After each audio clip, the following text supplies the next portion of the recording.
안녕하세요. 써니 시인입니다. 그동안 잘 지내셨나요? 제가 요즘에 너무 바빴어요, 사실은. 그래서 유튜브를 많이 못하다가 올해는 모마에서 지금 좋은 전시를 하고 있어서 한번 리뷰해 보려고 합니다. 미국 알라바마 출신의 1939년생 잭 위튼의 개인전입니다. 잭 위튼이라는 이 작가는 미국 중남부에 살던 아프리카 아메리칸 아티스트입니다. 이 작가는 자기 집안에서 처음으로 대학을 갔던 사람이라고 합니다. 그래서 얼마나 똑똑하겠어요. 처음에 의대를 갔는데요. 의대 공부하다가 미술이 너무 좋아가지고 그러면 미술을 해볼까 해서 미술 공부를 시작을 했다고 합니다. 미술 공부를 하다가 나중에 쿠퍼 유니온에서 이제 장학금이 나와서 쿠퍼 유니온으로 가게 되었는데요. 여러분 쿠퍼 유니온이란 대학을 아시나요? 여기는 거의 그냥 천재들만 가는 학교라고 생각하시면 돼요. 여기는 이제는 학비를 조금 받는 걸로 알아요. 그런데 옛날에는 쿠퍼 유니온은 학비를 아예 받지 않았습니다. 그 대신 굉장히 똑똑한 수재들만 초대를 해서 학교에서 가르쳤던 학교예요. 어쨌든 잭 위튼이 이제 뉴욕에 와가지고 활동을 하다 보니까 뉴욕에는 그때 당시에는 추상 표현주의라는 게 굉장히 열풍이었습니다. 그래서 그때 유명했던 작가들을 대거 만난 거예요. 막 드쿠닝 이런 작가들 있잖아요. 그런데 그때 당시에는 다 백인 사람들이 화가였다고 해요. 흑인이 거의 없었거든요. 그 중에 거의 유일한 작가가 바로 잭 위튼이었습니다. 생각해보면 바스키아도 있었고요. 제이콥 로렌스도 있었거든요. 그런데 바스키아는 한 20대 때 이제 일찍 돌아가셨잖아요. 그리고 제이콥은 인물을 많이 그렸어요. 그래서 추상 미술을 활동을 하진 않았거든요. 그래서 주류였던 추상 표현주의 작가의 영향을 받은 것은 바로 잭 위튼이 거의 유일한 흑인 작가였다라고 이야기할 수 있는 겁니다. 자, 그리고 여러분 여기 화면에 보이시는 이 작대기 같은 거 이거 보이시나요? 이거는 잭 위튼이 만든 도구예요. 그림을 그리기 위해서. 이 작가는 추상 표현주의를 그리면서 생각을 한 거죠. 유화 말고 나는 아크릴로 한번 해봐야 되겠다 라고 하면서 아크릴만 사용을 했습니다.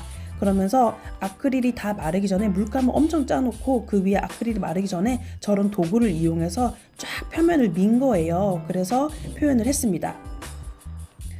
그러면서 잭 위튼은 자기가 만든 도구들을 인벤터라고 하면서 발명기라고 하면서 그 여러 가지 도구를 만들어서 이렇게 표면을 특이한 처리를 하면서 실험을 많이 했거든요. 여러분들이 여기 보이시면은 이렇게 그림들이 되게 별로 안 커 보이죠. 그런데 실제로 보면 진짜 커요. 제 키보다 훨씬 크고요. 천정이 워낙 높은 2층짜리 건물에 가까운 천정 높이잖아요. 모마 미술관 6층이 특히나. 그래서 이게 그렇게 커 보이진 않지만 가까이서 보면 엄청 큰 작품입니다. 그리고 여기 보면 디테일들이 있어요. 마티에르라고 하는데요. 그 디테일들이 살아있는 작품들입니다. 여러분 아크릴이랑 유화랑 어떻게 다른지 아세요? 색깔은 사실 비슷비슷하잖아요. 근데 유화는 기름 베이스로 만든 그런 물감이고요. 아크릴은 물 베이스예요. 그리고 좀 더 플라스틱 같은 재질이라고 할 수 있죠. 그런데 이제 큰 특징 다른 거는 뭐냐면 유화는 마르는데 100만 년 걸립니다. 보통 두껍게 바르면 6개월에서 1년 정도도 굳지 않거든요. 그래서 한참 말려야 되고요. 그리고 유화는 이렇게 독성 냄새 같이 그런 게 계속 나와요. 그래서 어쩔 때 작업실에 너무 오래 유화 작업을 하면 머리 아프고 막 이렇거든요. 그런데 아크릴은 냄새도 없고요. 그리고 빨리 말라요. 그게 바로 장점이 될 수도 있고 단점이 될 수도 있어요. 여기 보면은 물감이 두껍게 발렸잖아요. 이거는 이렇게 물감을 발라놓고 저런 특별한 기계로 쭉 밀었을 때 물감이 밀리는 거예요. 왜냐하면 빨리 굳어버리면 저게 덩어리져서 지나가는 거거든요. 그래서 잭 위튼은 아크릴 물감만 쓰는 거고요. 여기 사진에 보면 이렇게 작업을 했다고 합니다. 캔버스를 다 펴놓고 바닥에서 작업을 하고 난 뒤에 스트레치를 했기 때문에 작품 옆면이랑 뒷면까지도 작품이 쭉 다 연결이 되어 있는 게 위튼 작품의 특징이에요. 그리고 또 하나 저희가 재밌게 전시에서 주목해서 봐야 될 점은 바로 노래입니다. 전시를 보러 다니다 보면요. 이렇게 노래가 나와요. 재즈도 나오고요. 이렇게 흑인들이 좋아했을 법한 노래들이 음악들이 나옵니다. 위튼이 평소에 노래를 굉장히 즐겨해서 그 노래를 틀어놓고 작업을 했고요. 그 노래에서 영감을 받아서 이렇게 컬러도 선정을 하고 했다라고 합니다. 또 이렇게 표면을 쭉 긁어서 추상 표현을 계속 하다가 어느 날은 이건 너무 좀 심심한데 싶었나 봐요. 그래서 그 자기가 물감을 짜고 그 위에다가 물건을 올립니다. 돌을 올린다든지 다른 물체들을 올려요. 그리고 나서 그거를 쭉 긁어서 밀면요, 이렇게 특정한 패턴이 나오게 됩니다. 패턴이라고 보기보다는 이런 마크가 나오게 되는 거죠. 저기 저희 이미지에 보이시는 키가 큰 예쁜 선생님은 저랑 같이 모마에서 일하시는 선생님인데요. 오늘 투어가 있어가지고 저렇게 열심히 또 다시 한번 보시고 공부하고 계시더라고요. 저도 그래서 열심히 오픈 시간 전에 이렇게 뛰어와서 이렇게 비디오도 찍고 여러분에게 설명을 해드리고 있는 겁니다. 1950, 60년대 추상표현주의가 정말 뉴욕을 강타하면서 작가들이 다 그런 스타일의 작품을 많이 했잖아요. 그러다가 60년대가 좀 넘어가면요, 이게 좀 지루해져요. 그래서 사람들이 좀 새로운 방법이 없을까? 새로운 거 나도 해보고 싶다라고 하면서 다양한 시도를 하게 됩니다. 그러면서 1970년이 되면요, 실험적인 작품들도 굉장히 많이 하고요. 자기가 기존에 했던 거와 다른 거를 자꾸 연습을 하게 돼요. 위튼도 마찬가지였습니다. 나중에 이 시기가 70년대가 넘어가게 되면요, 위튼은 조금 더 새로운 걸 해볼까 하면서 사진을 찍어서 연습도 해보고요. 그리고 패턴도 만들어 보고요. 새로운 테크닉을 연구를 하기 시작합니다. 저는 개인적으로 엄청 대형 작품 중에 핑크색이 있는 작품이 좋더라고요. 그래서 저기 열심히 찍어봤는데 여러분은 어떤 게 좋으세요? 이렇게 한 색깔만 있는 거는 조금 지겹고, 저는 그 핑크색 밑에 긁었을 때 밑에 초록색도 있고 노란색도 있고, 이거 보이시죠? 이런 식들이 너무 재밌더라고요. 이런 패턴들이 지겹지가 않아요. 그리고 여러분들 추상 작품들 보면 우리가 어떻게 감상해야 될지 좀 당황스럽잖아요. 그랬을 때는 솔직히는 이렇게 그림을 보면서 내 맘대로 해석하면 됩니다. 내가 저 색이 좋아서 내 감정에 나는 저 핑크색을 보면 나의 행복이 느껴져, 나의 행복이 기억나 하면 그게 여러분에게 행복의 컬러가 되는 거고요. 그걸 보면서 어떤 초록색을 보면서 나는 저 초록색을 보면 옛날에 봤던 잔디가 생각나, 이런 게 생각해도 되는 거예요. 그 여러분이 편안하게 생각을 하시면 되는 게 바로 추상 미술입니다. 그러니까 어렵게 생각하지 마시고 마음 편하게 보고 싶은 대로 감상을 하시기 바랍니다. 그리고 여기 보이시는 작품들은 완전 매직 아이가 되게 만드는 작품인데요. 그림을 자화상이에요. 이 작품은 자기가 그림을 그리고 그 위에다가 아크릴로 줄을 엄청 얇게 이렇게 그어서 올렸어요. 이거 한 땀 한 땀 이걸 다 올린 거예요. 그래서 멀리서 보면요, 정말 눈이 뱅뱅 돌 정도로 굉장히 특이한 그림이긴 했습니다. 그래서 원래 위트는 이렇게 조금 그림 구상이 있는 형태가 있는 걸 많이 그렸었어요, 원래는. 그러다가 이제 추상 미술을 나중에 한 거였거든요. 여기 보이신 이것도 저는 정말 이 작품 너무 좋아해요.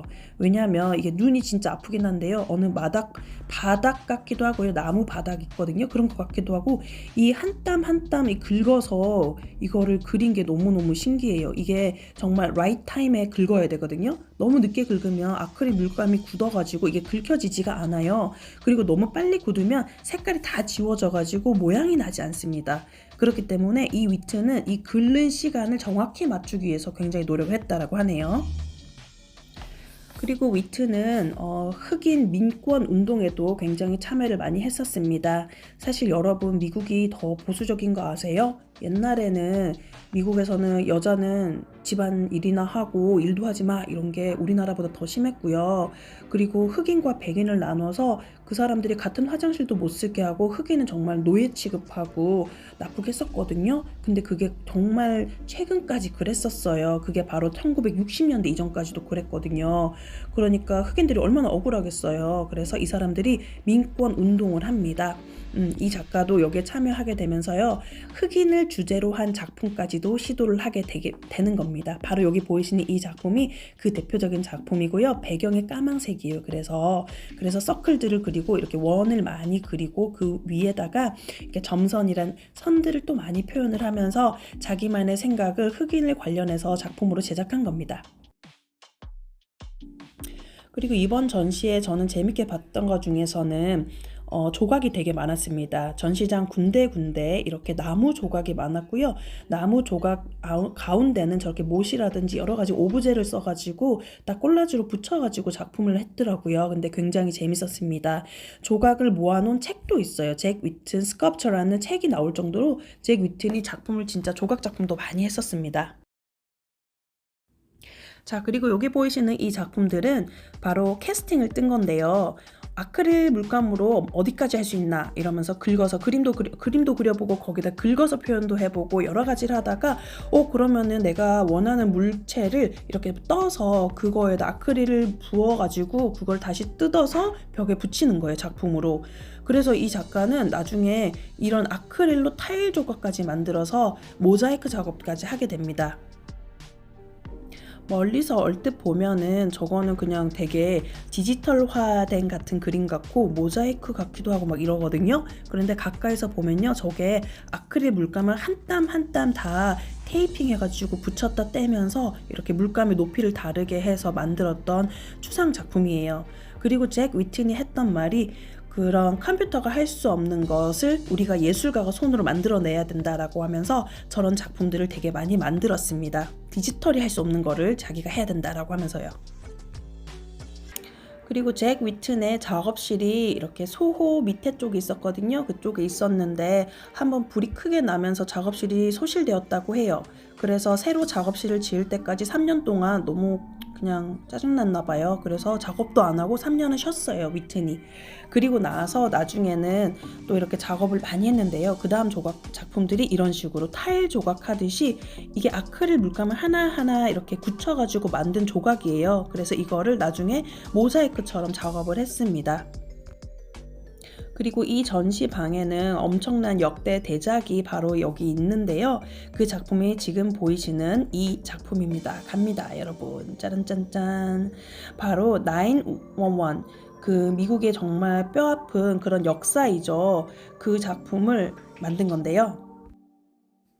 2001년 9월 11일 두 개의 비행기가 쌍둥이 건물을 강타하면서 정말 수많은 사상자를 냈던 테러였습니다. 그때 미국 사람들은 되게 충격에 빠졌거든요. 그래서 많은 작가들이 그거에 관련된 작업을 많이 했습니다. 잭 위튼도 여기 보이시는 이 작품인데요. 이 작품을 3년 동안 준비하면서 911에 관한 이야기를 작품화 시켰다라고 합니다. 그때 받았던 충격과 이런 거를 이렇게 아크릴로 한 땀 한 땀 만들어가지고 모자이크 하듯이 붙여가지고 만든 거예요. 사실은 우리가 그림을 그냥 그리면 되지 왜 저렇게 한 땀 한 땀 수공을 들여서 할까? 그리고 저런다고 더 멋있고 예쁜 것도 아니고 왜 저럴까라는 생각을 하잖아요. 그런데 바로 저는 그렇게 생각해요. 여기 보면 제목에 911 01 돼 있죠? 그런데요, 이 작가가 그냥 그리는 것도 의미가 있어요. 그런데 그냥 빨리 그리는 것보다는 내가 계속 곱씹으면서 생각하면서 의미를 부여하면서 이거를 명상하듯이 하나하나 하는 거예요. 우리는 예술가들의 그 결정된 완성된 작품 하나를 보고 감상하고 그냥 그걸 사고 이런 게 아니라요. 그 작가가 했던 수많은 생각과 노력의 시간을 우리가 돈을 주고 사는 거라고 생각을 합니다. 그래서 예술가들이 했을 때 저는 항상 물어보는 게 있어요. 이거 얼마나 걸렸어요, 시간이? 이거 하는데 어떤 준비를 했나요? 라고 저는 항상 질문을 하는데요. 왜냐하면 그 사람들의 시간이 밸류이기 때문이에요. 그리고 옆방에 가면은 바로 이 방인데요. 저는 여기서 되게 감동받았어요. 왜냐하면 처음 봤을 때 이건 뭐지? 뭔가 멋있는 것 같긴 했는데 이거 돌 모자이크 같기도 하고 이거 뭐지? 라면서 막 봤거든요. 알고 봤더니 이게 중요한 흑인 사람들, 역사적으로 중요한 이 잭 위튼이 존경하는 사람들을 주제로 이 작품을 만든 거예요. 예를 들면 바로 여기 지금 보이시는 하얀색 밑에 그림에 빨간색 이렇게 라운드가 테두리가 있고 이런 거 있잖아요. 이거는 제이콥 라우런스라고 하는 흑인 작가를 기념해서 자기가 생각을 하면서 그 작가를 그려낸 거라고 합니다. 저는 잭 위튼의 이 외롭고 힘들었던 그 마음도 이 전시에서 느껴지거든요. 그러면서 이 사람은 굉장히 긍정적이고 굉장히 밝았던 것 같아요. 그래서 자기가 존경하는 인물들을 저렇게 큰 작품으로 하나하나 표현해낸 거예요. 그런데 저게 인물 얼굴을 그리거나 이런 게 아니잖아요. 한 땀 한 땀 모자이크로 그 사람이 했던 생각과 내가 이 사람을 생각할 때 드러나는 쉐입이라든지 이런 거를 자기 마음 나름대로 형태를 만들어서 갖춰서 그림을 그린 거거든요. 여기 보이시는 이 작품은 무하마드 알리의 그 오마주에서 그린 거고요. 그리고 나서 그 다음에 제가 또 아까 말했던 제이콥 라우런스 작품도 여기 한번 더 나올 거거든요. 그러면서 이 작가는 자기가 존경했던 사람, 제이콥 같은 경우에는 모마에서 처음으로 컬렉팅을 했던 작품을 샀던 흑인 작가예요. 그전에는 백인 작가들만 샀던 거예요. 그러니까 정말 역사적으로 중요한 작가예요. 이런 사람들이 물꼬를 터줬기 때문에 잭 위튼 같은 작가도 모마에서 전시를 할 수 있었던 겁니다. 그리고 이번에 그 큐레이터 워크드루라는 게 있거든요. 저희 같이 에듀케이터들한테는 큐레이터들이 와서 이렇게 한번 쫙 설명을 해줘요. 전시 기획했던 분들이 우리가 이런 걸로 이렇게 의도를 했고 이 작품 뭐고 이렇게 쭉 설명을 해주시는 시간이 있거든요. 그때 봤는데 제가 엄청 예쁘고 어린 아프리카 아메리카 그죠? 그 흑인계 그 큐레이터님이 계셨어요. 근데 저는 그거 보면서 너 커서 잘 되라. 너 같은 큐레이터가 잘 돼야지 흑인 작가들도 잘 되지라고 하면서 정말 마음으로 축복했습니다. 그리고 여기 있는 게 바로 마지막 방인데요. 이 마지막 방은 뉴 미디어에 대한 이제 고찰을 작품화 시킨 겁니다. 요즘에 다 디지털화되고 컴퓨터가 중요해지고 물질이 너무 많아졌잖아요. 그래서 최근 작품은 이제 잭 위튼이 우리가 그런 물질들 미디어보다 좀 더 나은 게 뭘까? 우리가 그런 걸 더 활용해서 그보다 나은 걸 할 수 있지 않을까라고 하면서 예술이 가진 잠재성을 보여주는 작품을 이렇게 한 겁니다. 그래서 여기 보이시는 이 작품은 자화상이거든요. 그래서 저는 이거 보면서 이게 앞면이 오른쪽에 이렇게 이 라인들이 얼굴 라인인가? 이러면서 열심히 보았던 작품입니다. 이렇게 간단히 잭 위튼 모마 6층에서 하고 있는 전시를 보았습니다. 제목은 더 메신저였고요. 여러분 다음번에는 또 좋은 전시로 제가 돌아오도록 하겠습니다. 잘 지내세요. 안녕.